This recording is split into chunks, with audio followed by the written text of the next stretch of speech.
आणि ईश्वरीला हे लग्न करायचं नाही हे कळल्यावर पायलला थोडासा दिलासा मिळाल्यासारखं वाटत होतं. आता पुढील सकाळ. लग्नाचा दिवस. ईश्वरी सकाळी उठते आणि फ्रेश होऊन खाली हॉलमध्ये येते. बाकी सगळे लोकही नाश्त्यासाठी बसलेले होते. ईश्वरी आणि पायल देखील येऊन बसतात आणि नाश्ता करू लागतात. थोड्या वेळाने ईश्वरी विजयजींकडे जाते, पण मग काहीतरी विचार करून पुन्हा आपल्या खोलीत परत येते. पायल तिला म्हणते, बोललीस का काकांशी? ईश्वरी, नाही. पायल म्हणते, का? मग काहीतरी विचार करून, चल माझ्यासोबत ये. ईश्वरी आणि पायल दोघीही एकत्र विजयजींच्या खोलीत जातात. विजयजी बेडवर आडवे झालेले होते. ईश्वरी, काय झालं बाबा, तुम्ही ठीक आहात ना? विजयजी म्हणतात, हो बाळा, मी ठीक आहे. फक्त मी औषध घ्यायचं विसरलो होतो म्हणून सगळ्यांनी मला इथे जबरदस्तीने आराम करायला पाठवलं. तेव्हाच तिथे एक नवरा बायको येतात आणि म्हणतात, भाऊ, तुम्ही तुमची औषधं वेळेवर घेतली पाहिजेत. इतकं बेपर्वाई बरी नाही. हे विजयजींचे भाऊ आनंद आणि त्यांच्या भावाची पत्नी सुमित्रा आहेत. तसं पाहिलं तर आनंदजी आणि सुमित्राजी दोघेही विजयजींचा मान राखतात, पण कुठेतरी त्यांच्या वागण्यात एक कोरडेपणा जाणवतो. ईश्वरी म्हणते, बाबा, आता तुम्ही आराम करा आणि काही हवं असेल तर मला सांगा. तुम्हाला इथून कुठे जाण्याची गरज नाही. पायल काही बोलणार इतक्यातच ईश्वरी तिला खोलीबाहेर घेऊन येते. पायल म्हणते, हे काय आहे ईश्वरी? मी बोलायला जात होते आणि तू मला बाहेर घेऊन आलीस?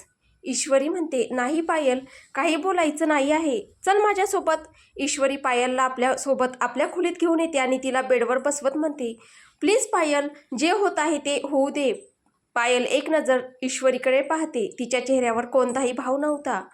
पायल, पण काय ईश्वरी? ईश्वरी, कारण माझ्या नशिबात जे असेल ते होणारच आहे. ते ना मी बदलू शकते, ना तू आणि ना कोणी दुसरं. मी सगळं काही माझ्या नशिबावर सोडून दिलं आहे. नशीब जिथे नेईल तिथे मी जाईन. मला नाही वाटत माझ्यामुळे कोणी बाबांना काहीही बोलावं. ती इच्छा असूनही या लग्नातून मागे हटू शकत नाहीत. म्हणून सगळं जसं चाललं आहे तसं चालू दे. पायल काही बोलणार इतक्यातच ईश्वरी म्हणते, पायल, आज संध्याकाळी माझं लग्न आहे आणि आता काहीच होऊ शकत नाही. ईश्वरी तिथून जाणार इतक्यातच पायलची नजर तिच्या मानेवर पडते. कदाचित तिला इजा झाली होती. पायल, ईश्वरी, तुला ही जखम कशी झाली? काल रात्री तर नव्हती. ईश्वरी आपल्या केसांनी जखम लपवू पाहते. कुठे? नाही तर. पायल म्हणते, ईश्वरी, तू प्रत्येक वेळी माझ्याशी खोटं का बोलतेस? तुला नाही खरं सांगायचं असेल तर स्पष्ट नकार दे, पण किमान खोटं तरी बोलू नकोस. ईश्वरी शांत उभी राहते. तिच्याकडे काहीच उत्तर नव्हतं. ईश्वरीला शांत पाहून पायल तिच्याजवळ येत म्हणते, बोल ना ईश्वरी. ईश्वरी, तिच्या डोळ्यात पाणी येतं. काल रात्री समर आला होता आणि त्याने मला किस करण्याचा प्रयत्न केला म्हणून मी त्याला थप्पड मारली. पायल म्हणते, ईश्वरी, तू मला सांगितलं का नाही की समर आला होता? तू त्याला नकार देऊ शकत होतीस. ईश्वरी, मी नकार दिला होता की मी अजून तयार नाही, पण जेव्हा त्याने ऐकलं नाही तेव्हा मी त्याला थप्पड मारली. मग त्याने रागात मला थप्पड मारली आणि ढकलून दिलं आणि मला धमकी देऊन गेला आहे. पायल म्हणते, इतकं सगळं झालं आणि तू मला आत्ता सांगतेस? काय धमकी दिली त्या समरने? ईश्वरी म्हणते, हेच की मला ही थप्पड महागात पडेल. आयुष्यभर मला याचं दुःख राहील की मी समर जाधवला थप्पड मारली. त्याने सांगितलं आहे की तो मला सोडणार नाही, माझ्याकडून बदला घेईल. पायल तिला म्हणते, तू या लग्नासाठी नकार दे. हाच योग्य निर्णय असेल. जो माणूस आत्ताच तुझा आदर करत नाही तो लग्नानंतर काय करेल? ईश्वरी रडत म्हणते, नाही पायल, मी काही करू शकत नाही. प्लीज, आता जे होत आहे ते होऊ दे. मला नाही वाटत माझ्यामुळे बाबांची बदनामी व्हावी. पायल म्हणते, ईश्वरी, चल पायल, आज माझं लग्न आहे आणि अजून तयारीही करायची आहे आणि संध्याकाळी पार्लरला जायचं आहे. तूही माझ्यासोबत येणार आहेस, म्हणून तुझं सामान तयार ठेव. इतकं बोलून ईश्वरी आपल्या खोलीत निघून जाते आणि पायल देखील आपलं काम करायला निघते. पायलच्या मनात येत होतं की ती कॉल करून रुद्राईला सगळं सांगावं किंवा मग दयानंद जाधव, समरचे बाबा यांना सगळं सांगावं की त्यांच्या मुलाने काय केलं आहे. पण पायल काहीच करू शकत नव्हती, कारण ईश्वरीने तिला मनाई केली होती. त्याचवेळी दुसऱ्या बाजूला रुद्राईने सगळं प्लॅन करून ठेवलेलं होतं. तो रोहनला कॉल करतो आणि त्याला 8 वाजता यायला सांगतो आणि मग आपलं काम करू लागतो. संध्याकाळी 5 वाजता जिथे एकीकडे ईश्वरी आणि पायल पार्लरला जात होत्या, तर दुसरीकडे रोहन आणि रुद्राई आपल्या प्लॅनला अंजाम देण्यासाठी तयार होते. देशमुख निवासपासून पार्लरचं अंतर साधारण 2 किमी होतं आणि नोव्हेंबरचा महिना सुरू झाल्यामुळे वातावरणामुळे अंधारही झाला होता. ईश्वरी आणि पायल दोघी कारमध्ये येऊन बसतात आणि कार आपल्या मंजिलकडे म्हणजे पार्लरकडे निघते. सुमारे 7:30 वाजता दोघी पार्लरमधून बाहेर पडतात. रस्त्यावर ट्रॅफिक असल्यामुळे ईश्वरी दुसऱ्या रस्त्याने जायचं म्हणते आणि त्या दुसऱ्या रस्त्यावर आधीपासूनच रुद्राय उपस्थित असतो. रुद्रायने मुद्दाम 2 लोकांना पैसे देऊन सांगितलं होतं की ते मेन रोडवर भांडण करतील, ज्यामुळे रस्त्यावर जाम लागेल.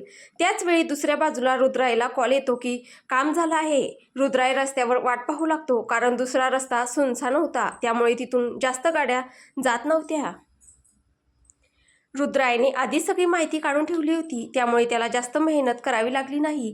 त्याने दुरूनच पाहून ईश्वरी आणि प्रियाची कार ओळखली. रुद्राय आपला चेहरा झाकतो आणि वरून हुडीची कॅप घालतो, ज्यामुळे त्याला ओळखणं सोपं नव्हतं. जशीच कार रस्त्यावर येते, रुद्राय रस्त्याच्या मध्ये येऊन उभा राहतो, ज्यामुळे ड्रायव्हरला कार थांबवावी लागते. ड्रायव्हर हॉर्न वाजवतो, पण रुद्राय काहीच प्रतिसाद देत नाही. ड्रायव्हर म्हणतो, तुम्ही दोघे इथेच थांबा, मी लगेच येतो. ड्रायव्हर कारमधून उतरून जसा रुद्रायजवळ येतो, रुद्राय स्प्रे करून त्याला बेशुद्ध करतो आणि ईश्वरी आणि पायलकडे पुढे जातो. ईश्वरीला काही समजण्याआधीच रुद्राय त्या दोघींनाही बेशुद्ध करतो. रुद्राय पायललाही बेशुद्ध करतो, जेणेकरून कोणतीही गोष्ट बाहेर जाऊ नये. रुद्राय ईश्वरीला उचलून आपल्या कारच्या मागच्या सीटवर बसवतो आणि तिला घेऊन एका छोट्या घरात येतो. ते घर दाट झाडांच्या आत थोडं आतमध्ये बांधलेलं होतं, त्यामुळे तिथे आवाज जवळजवळ नव्हताच आणि हलकी थंडी व अंधारामुळे कोणीही त्या रस्त्यावर जायला तयार नव्हतं. रुद्राय बाहेर येऊन बसतो आणि ईश्वरी शुद्धीवर येण्याची वाट पाहू लागतो. तर दुसरीकडे दयानंदजी बारात घेऊन देशमुख निवासाकडे निघाले होते. त्याचवेळी दुसऱ्या बाजूला ड्रायव्हरला शुद्ध येते. तो घाईघाईने उठतो आणि कारकडे येतो. पायल कारमध्ये बेशुद्ध पडलेली होती. ड्रायव्हर पायलच्या चेहऱ्यावर पाण्याचे शिंतोडे मारतो. पायलला शुद्ध येताच ड्रायव्हर तिला विचारतो, ईश्वरी मॅडम कुठे आहेत? पायल म्हणती, ईश्वरी इथेच कुठेतरी असेल. ड्रायव्हर, नाही आहे मॅडम, मी सगळीकडे पाहिलं, पण ईश्वरी मॅडमचा काहीच पत्ता लागला नाही. घाबरत काहीतरी करा मॅडम, नाहीतर माझी नोकरी जाईल. पायल म्हणते, तू काळजी करू नकोस, मी काहीतरी करते. पायलला समजलं होतं की ईश्वरीला रुद्राय घेऊन गेला आहे. पायल चिंतेत होती, पण समरने जे केलं होतं ते कळल्यानंतर पायल देखील या लग्नाबद्दल आनंदी नव्हती, कारण पायल नाही इच्छित होती की ईश्वरीचं आयुष्य खराब व्हावं. पायल ड्रायव्हरला देशमुख निवासला गाडी घ्यायला सांगते. ड्रायव्हर चिंतेने पायलकडे पाहतो, पण दुसरा काही मार्ग नसल्याने तो तिला घेऊन देशमुख निवासला येतो. त्याचवेळी दुसऱ्या बाजूला ईश्वरीला हळूहळू शुद्ध येत होती. ईश्वरी स्वतःला खोलीत पाहून पटकन उठून बसते, मग नीट संपूर्ण खोलीकडे नजर टाकते. खोलीत एक बेड, एक छोटीशी टेबल आणि काही खाण्याचं सामान ठेवलेलं होतं. ईश्वरी खोलीतून बाहेर जाण्याचा मार्ग शोधते, पण तिला काहीच मार्ग सापडत नाही. ईश्वरी दरवाजावर टकटक करते, पण काहीच प्रतिसाद मिळत नाही. त्याचवेळी जेव्हा पायल घरी पोहोचते, तेव्हा संपूर्ण घरात गोंधळ उडतो.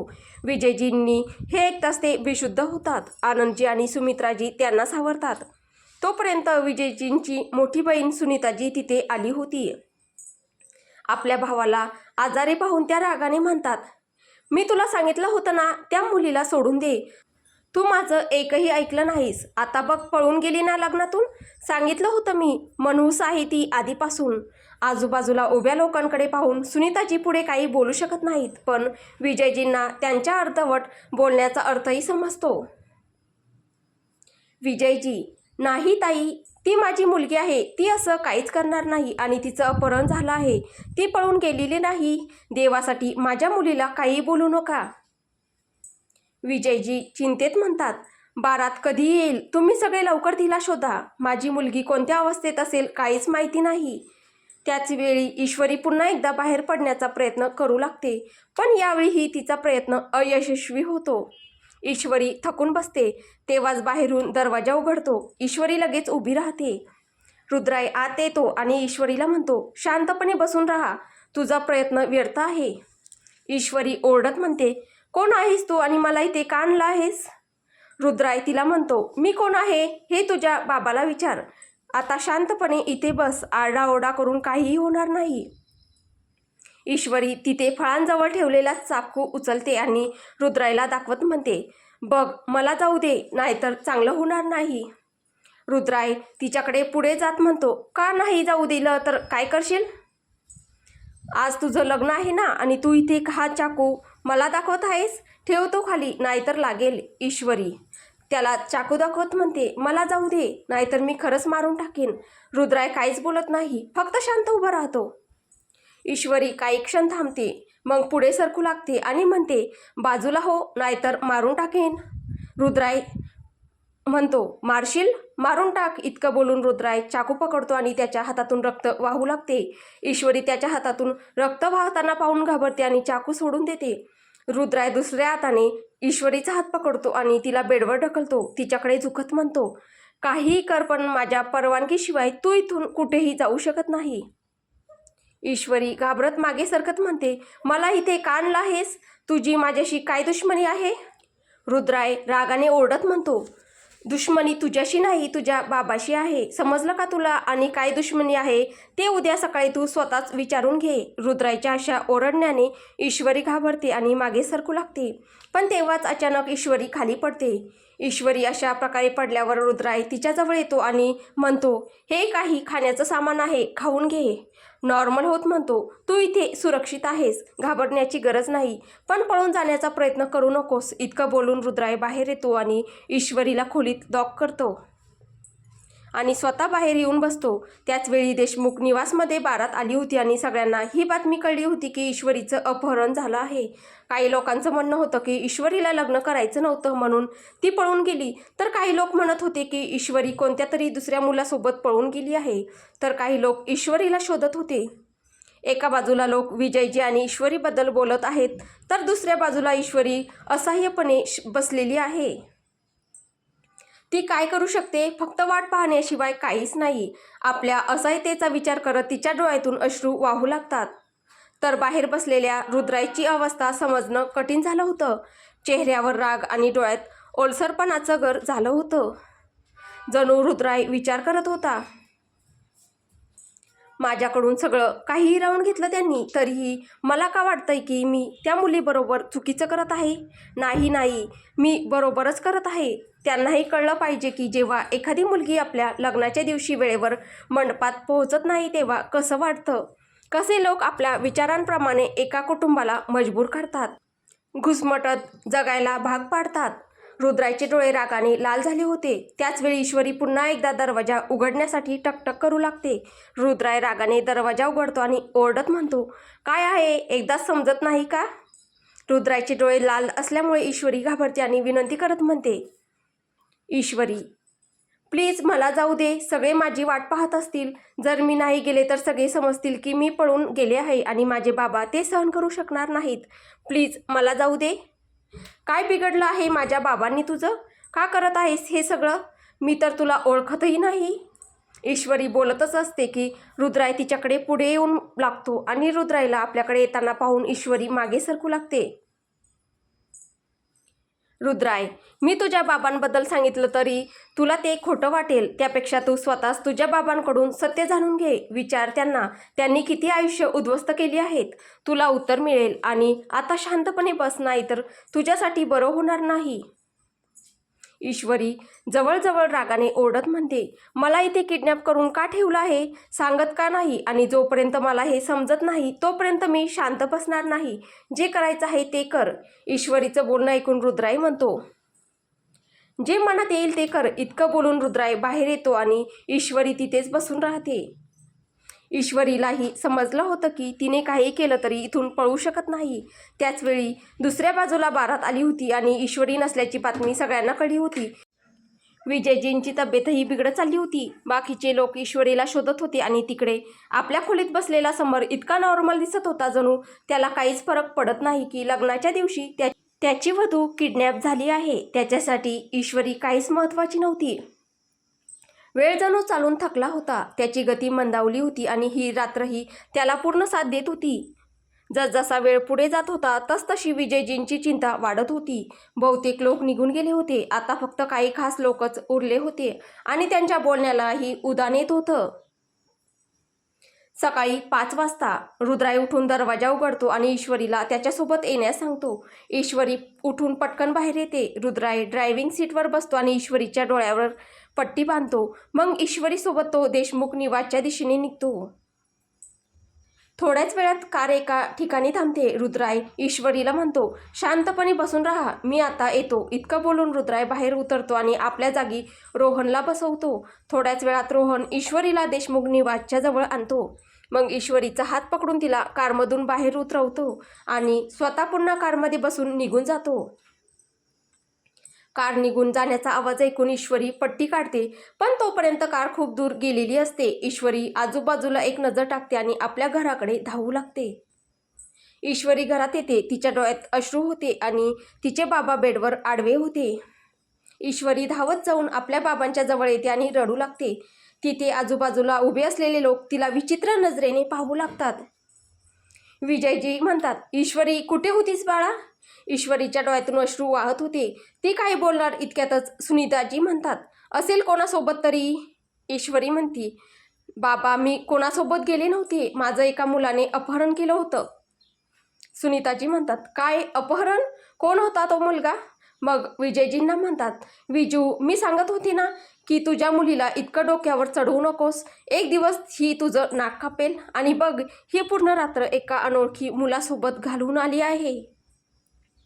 सुनीताजींचं बोलणं ऐकून विजयजी रडू लागतात. ईश्वरी विजयजींना शांत करत म्हणते, बाबा प्लीज रडू नका, माझ्यासोबत काहीच झालेलं नाही. मी आजही तशीच आहे जशी आधी होते. त्याने मला हातही लावला नाही. प्लीज बाबा, मी खरं सांगते, माझ्यासोबत काहीच झालेलं नाही आणि मी असं काहीही केलं नाही ज्यामुळे तुम्हाला रडावं लागेल. तुम्हाला असं रडायची गरज नाही. सुनीताजी म्हणतात, अरे मग त्याने तुझं अपहरण का केलं? पैशासाठी फोनही केला नाही. कुठे तुझा काही आशिक तर नव्हता ना, जो तुला शेवटच्यांदा भेटण्यासाठी तुला पळवून घेऊन गेला असेल? ईश्वरी म्हणते, मी खरं सांगते आत्या, मी त्याला ओळखत नाही आणि मला हेही माहीत नाही की त्याने माझं का अपहरण केलं. विजयजींना अचानक खोकला येऊ लागतो. तेव्हा समर त्यांना पाणी आणून देतो आणि मग ईश्वरीकडे पाहत म्हणतो, त्याने तुझं का अपहरण केलं आणि त्याच्याशी तुझं काय नातं आहे? समरचं बोलणं ऐकून ईश्वरी थिजून जाते. तर पायलचा संताप उफाळून येतो. पायल बोलणार होती पण काहीतरी विचार करून थांबते. ईश्वरीला हे माहीत होतं की समरला तिच्याशी काही विशेष देणं घेणं नव्हतं. त्याला फक्त स्वतःचाच विचार होता.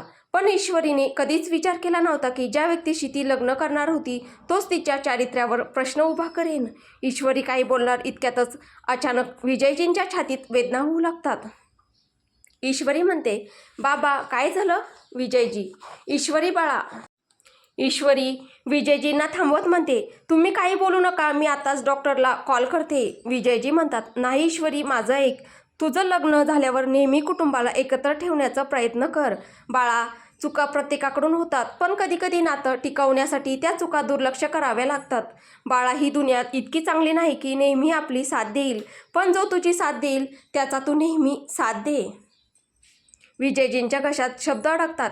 ते अडखळत्या आवाजात म्हणतात, नात्यांना जोडून ठेवण्याचा प्रयत्न कर बाळा, स्वतःची काळजी घे आणि नेहमी आनंदी राहा.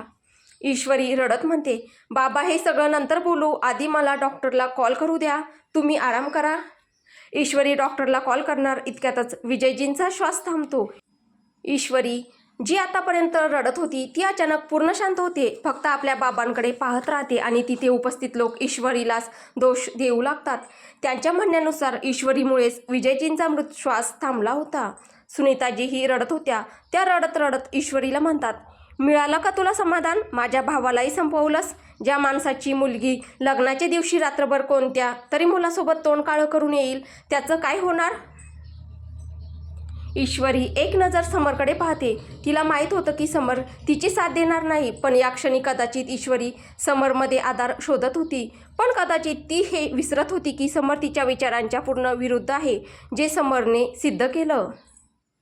समरला जणू काही फरकच पडत नव्हता की लोक ईश्वरीवर कसा आरोप करत आहेत. तोही तिथे उभा राहून सगळं पाहत होता. मग तो ईश्वरीला म्हणतो, समर सॉरी ईश्वरी, पण आता मी तुझ्याशी लग्न करू शकत नाही. जी मुलगी पूर्ण रात्र एखाद्या अनोळखी मुलासोबत घालवून आली आहे तिच्याशी लग्न मी कसं करू? माझीही समाजात काही प्रतिष्ठा आहे आणि मला नाही वाटत की तुझ्यामुळे माझ्या घरावर आणि माझ्या बाबांवर काही परिणाम व्हावा. इतकं बोलून समर आपल्या वडील आणि इतर काही नातेवाईकांसोबत तिथून निघून जातो आणि दुसऱ्या बाजूला या सगळ्यापासून अनभिज्ञ असलेला रुद्राई आपल्या घरी बसलेला असतो आणि विचार करत असतो, आज कळेल लग्नाच्या दिवशी मुलगी मंडपात न पोहोचली तर कसं वाटतं. नशीब समज विजय देशमुख, तुझी मुलगी उशिरा का होईना पण मंडपात पोहोचली, नाहीतर तू जे केलं होतंस त्यानंतर तर. रुद्राई आपल्या खोलीतील TV सुरू करतो तेव्हाच त्याला ब्रेकिंग न्यूजची हेडलाईन दिसते की विजय देशमुख शहरातील प्रसिद्ध वकील आता या जगात नाहीत. एक क्षणासाठी हे ऐकून रुद्राईला धक्का बसतो, पण लगेचच तो स्वतःला सावरतो आणि पायलशी बोलायचा विचार करतो. रुद्राई चिंताग्रस्त अवस्थेत आपल्या खोलीत बसलेला असतो. मग काहीतरी विचार करून तयार होतो आणि मंदिरात जातो. तिथून थेट आपल्या ऑफिसला निघतो. रुद्राई ऑफिसमध्ये येऊन लक्ष्मीजींना कॉल करतो. रुद्राई, आई मी ऑफिसमध्ये आलो आहे, काही महत्त्वाचं काम होतं म्हणून. लक्ष्मीजी, पण आज तू नाश्ताही केला नाही, मी ऑफिसमध्येच तुझ्यासाठी नाश्ता पाठवते. रुद्राई म्हणतो, नाही आई, ऑफिसला पाठवू नको, मी बाहेरून काही मागवून घेईल. लक्ष्मीजी म्हणतात, ठीक आहे असं म्हणत कॉल डिस्कनेक्ट करतात. आणि दुसऱ्या बाजूला देशमुख निवासमध्ये ईश्वरी आपले कपडे बदलते आणि आपल्या बाबांच्या जवळ येऊन बसते.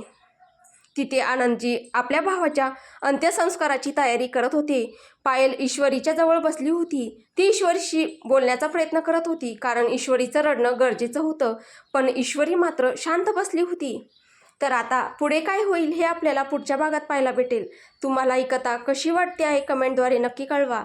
कथा आवडत असेल तर व्हिडिओला लाईक करा, शेअर करा. कथेचे पुढील भाग ऐकण्यासाठी आपल्या चॅनलला सबस्क्राईब करा. धन्यवाद.